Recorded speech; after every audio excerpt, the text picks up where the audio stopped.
Paytaxtda avtobus zolaqlarında ümumi istifadədə olan nəqliyyat vasitələrinin, avtobusların fasiləsiz, intensiv və təhlükəsiz hərəkətinin təşkili məqsədi ilə polis əməkdaşları tərəfindən nəzarət profilaktik işlər davam etdirilir.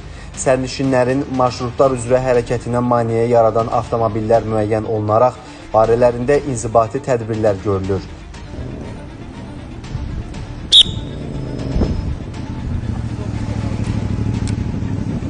Ümumi istifadədə olan nəqliyyat vasitələrinin rahat, təhlükəsiz hərəkətinin təmin olunması istiqamətində tədbirlərimiz həyata keçirilir.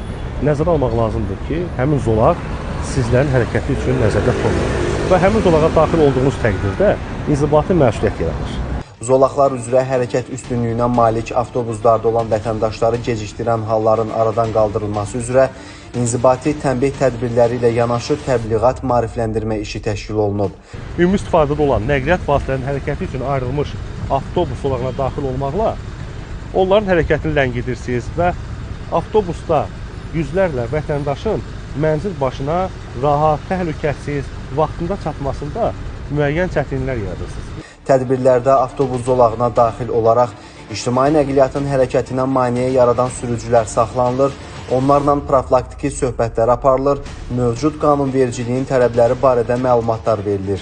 Etdikləri qanun pozuntusunun digər vətəndaşlarımıza yaratdığı çətinliklər izah olunmaqla bu halın yüzlərlə vətəndaşın gecikməsinə və hərəkət intensivliyinə təsir etdiyi onların diqqətinə çatdırılır. Məqsədimiz avtobus zolaqlarında ictimai nəqliyyatın tam fasiləsiz, maneəsiz hərəkət təmin etmək. Bir daha diqqətə çatdırırıq ki, ictimai nəqliyyatdan istifadə edən şəxslərə hörmətlə yanaşılmalı, qaydalara əməl etmək şəhərin nəqliyyat şəbəkəsində hər bir sürücünün əsas vərdişi, davranışı, intizamı olmalıdır.